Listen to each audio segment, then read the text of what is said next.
नमस्कार दोस्तों, आज है 18 अगस्त और 18 अगस्त के महत्वपूर्ण करंट अफेयर्स को एक एक कर क्वेश्चंस के माध्यम से हम लेकर के आए हैं। आइए देखते हैं आज के पहले प्रश्न की तरफ। तो पहला प्रश्न दोस्तों कह रहा है, हाल ही में दुनिया का सबसे ऊंचा रेलवे ब्रिज जिसका नाम है गोल्डन ज्वाइंट का उद्घाटन किया गया, यह किस नदी पर स्थित है? ये आपको गलत है। उद्घाटन किया गया यह किस नदी पर स्थित है? तो आपको बताना है रावी नदी पर, चिनाब नदी पर, गंगा नदी पर या गोदावरी नदी पर। तो दोस्तों इसका जो सही जवाब है वो है आपका चिनाब नदी पर, ऑप्शन नंबर बी। ये आप पुल देख सकते हैं, ये पुल है। ये पुल दोस्तों ये टोटली स्टील का निर्मित है, यह टोटली स्टील का निर्मित है। अगर इसकी ऊंचाई की बात की जाए तो यह एफिल टावर से भी 35 मीटर ऊंचा है। यह एफिल टावर से भी 35 मीटर ऊंचा है ये, और ये पुल 13 अगस्त को इसका उद्घाटन कर दिया गया है। तो यह किस नदी पर स्थित है? चिनाब नदी पर। और क्या याद रखना है? इस पुल का नाम आपको याद रखना है। तो इस पुल का नाम है गोल्डन ज्वाइंट। किस नदी पर? चिनाब नदी पर। अगले प्रश्न की तरफ देखते हैं। अंतर्राष्ट्रीय समुद्री भोजन 2023 शो की मेजबानी कौन सा राज्य करेगा? होने वाला है यह भारत में, और इसकी मेजबानी करने वाला है दोस्तों Kolkata, option number B right. अगर इसकी बात की जाए तो यह क्या होगा? 2023 में आयोजन होगा 15 फरवरी से लेके 17 फरवरी तक। और दोस्तों इसकी बात की जाए Indian international sea food show 2023 की, तो यह इसका उद्देश्य क्या है? तो समुद्री जीवों के निर्यात को बढ़ाने के लिए ये ऐसा आयोजन किया जाता है। आइए चलते अगले प्रश्न की तरफ। चीन का कौन सा जासूसी पोर्ट श्रीलंका के हम्बनटोटा बंदरगाह पर पहुंचा है? आपको बताना है। तो उसका नाम है युआन वांग फाई पोत। आपको ये याद रखना है, इंपॉर्टेंट है, काफ़ी चर्चा में इस समय न्यूज में बना हुआ है। क्यों बना हुआ है ये देखते हैं। युआन वांग फाइव की बात करें दोस्तों तो यह युआंग वांग श्रृंखला की तीसरी पीढ़ी का पोत है जो 2007 में निर्मित हुआ है। पोत की इस श्रृंखला में मानवयुक्त अंतरिक्ष कार्यक्रम का समर्थन व उपग्रह ट्रैकिंग भी इसमें शामिल है इस पोत पर। अगले स्लाइड में देखते हैं और डिटेल से। जी हाँ, ये देखिए। तो इसकी बात की जाए तो इस उपग्रहों और अंतरिक्ष महाद्वीपीय मिसाइलों को ट्रैक करने की क्षमता, ये इसलिए चिंता का विषय हुआ। क्योंकि यह उपग्रहों जो भी सैटेलाइट है और मिसाइल वगैरह को इसमें ट्रैक करने की क्षमता बनी हुई है, और ये भारत के और करीब आ जाने से इसकी इसलिए भारत ने इस पर आपत्ति जाहिर की है। अगर थोड़ी सी बात कर ले दोस्तों हम्बनटोटा बंदरगाह की बात कर लें तो हम्बनटोटा इंटरनेशनल पोर्ट समूह श्रीलंका सरकार व चीनी मर्चेंट पोर्ट होल्डिंग के मध्य एक सार्वजनिक निजी भागीदार की रणनीतिक विकास परियोजना है। यानी कि इसे श्रीलंका, बेसिकली ये बात समझिएगा कि इसे श्रीलंका और चाइना इन दोनों के द्वारा निर्मित किया गया है। श्रीलंका द्वारा चीनी ऋण चुकाने में विफल रहने के बाद यह बंदरगाह चीन को 99, जी हाँ देखिएगा, 99 वर्ष पर पट्टे के लिए दे दिया गया है। तो आपको इसका नाम याद रखना है। इस पोर्ट, इसका क्या नाम है? तो इसका नाम है युआन वांग फाइव पोत नाम है, जो कि क्या करेगा? तो यह एक तरीके से जासूसी पोर्ट का काम करेगा। ये कहाँ पे जा रहा है? तो हम्बनटोटा बंदरगाह पे ये इसको लाया गया है। अगले प्रश्न की बात करें दोस्तों, किस पाकिस्तानी क्रिकेटर को सितारा ए इम्तियाज सम्मान से सम्मानित किया गया? शोएब मलिक को, हसन अली को, उमर अकमल को या बाबर आजम को? तो आपको बताना है कौन सा सितारा ए इम्तियाज सम्मान से। तो दोस्तों ये जो सम्मानित किया गया है option number D, Babar Azam को इससे सम्मानित किया गया है। अगर बात करें वेस्ट इंडीज के पूर्व क्रिकेटर डैरेन सैमी की, तो इन्हें सितारा ए पाकिस्तान डैरेन सैमी को, लेकिन सितारा ए इम्तियाज से किसको सम्मानित किया गया है? तो यह बाबर आजम को, ऑप्शन नंबर डी। अगले प्रश्न की बात करें दोस्तों, सभी महिलाओं को मुफ्त सैनिटरी पैड प्रदान करने वाला विश्व का पहला देश कौन सा बन गया है? स्वीडन, नॉर्वे, स्कॉटलैंड या न्यूजीलैंड? तो ऑप्शन नंबर इसका जो सी है ये सही है, स्कॉटलैंड जो है अपने देश में मुफ्त में सैनिटरी पैड को क्या करेगा? प्रोवाइड करेगा।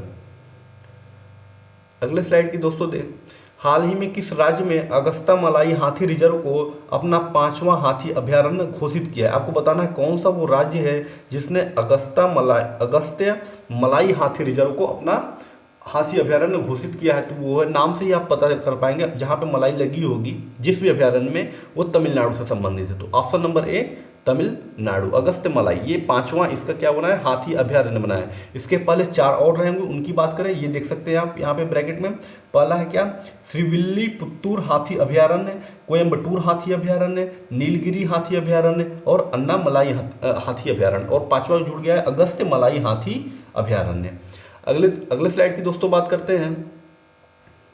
हाल ही में वन एमएलए वन पेंशन योजना किस राज्य सरकार ने प्रारंभ किया है? जी हाँ, पहले होता था कि एक विधायक एक बार चुन लिया गया तो उसकी भी पेंशन मिलती थी, दोबारा चुन लिया गया तो उस दूसरे कार्यकाल की भी पेंशन मिलती थी, तो वो जितनी बार चुने जाते थे उतनी कार्यकाल की पेंशन मिलती थी। तो इसको समाप्त करके अभी हाल ही में कौन सी गवर्नमेंट, तो पंजाब गवर्नमेंट ने दोस्तों, Punjab, option number D, Punjab government ने क्या किया है, इसको वन एमएलए वन पेंशन योजना को प्रारंभ किया है।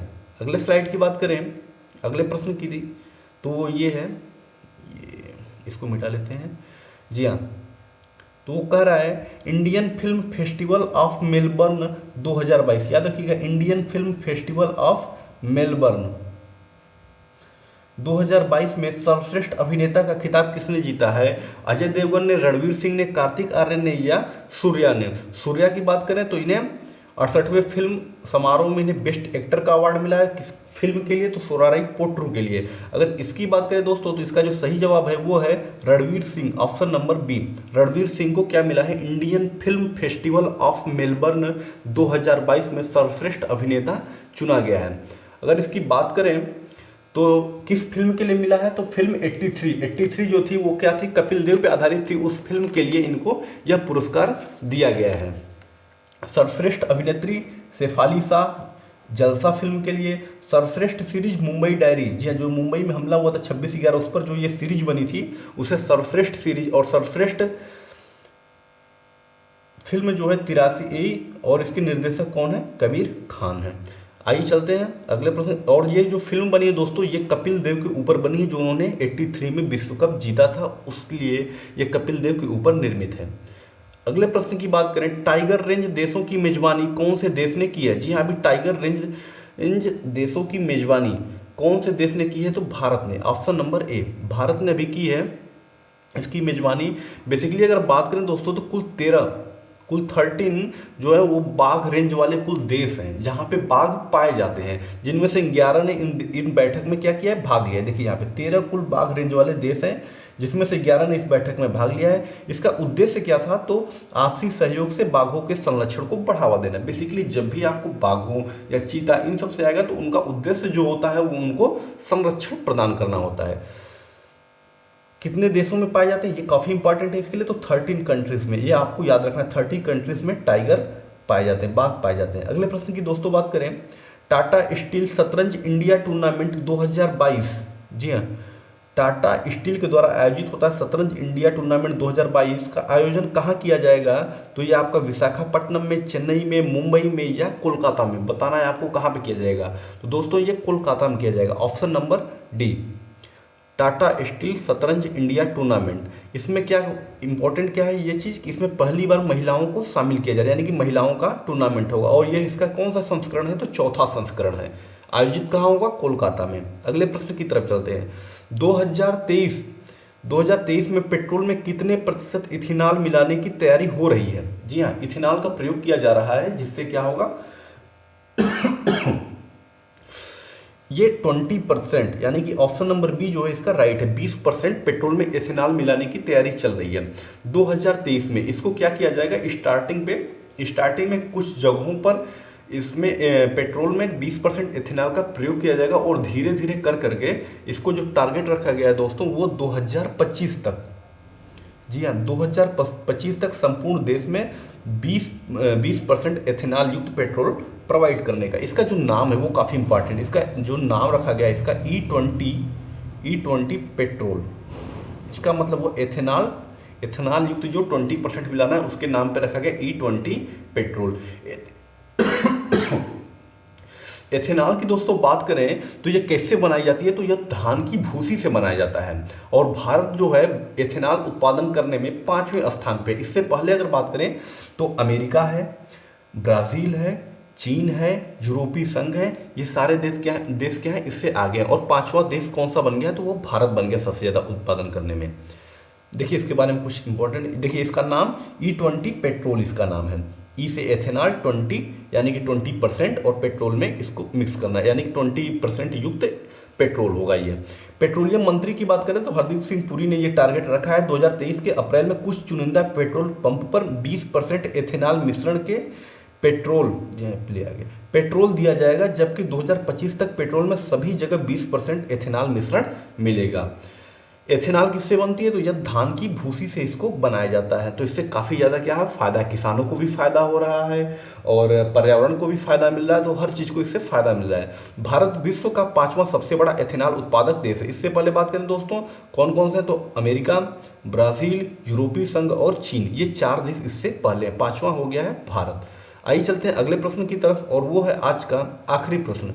कोविड के ओमिक्रॉन वेरिएंट के टीके को मंजूरी देने वाला पहला देश कौन सा बन गया है? जी हाँ, जो ओमिक्रॉन वेरिएंट आया था उसको मंजूरी देने वाला जो देश बना है, जिसने बनाया है, तो वो हो गया है यूके, यूनाइटेड किंगडम। यूके ने क्या किया है कि जो ओमिक्रॉन वेरिएंट है उसका टीका बना लिया है, और ये किसको लगाया जाएगा? तो ये 18 साल के ऊपर के लोगों को पहले लगाया जाएगा।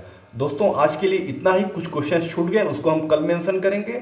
आज के लिए इतना ही। वीडियो अच्छी लगी हो ज़्यादा से ज़्यादा शेयर करिए, लाइक करिए और सब्सक्राइब कर लीजिए। तब तक के लिए थैंक यू, जय हिंद।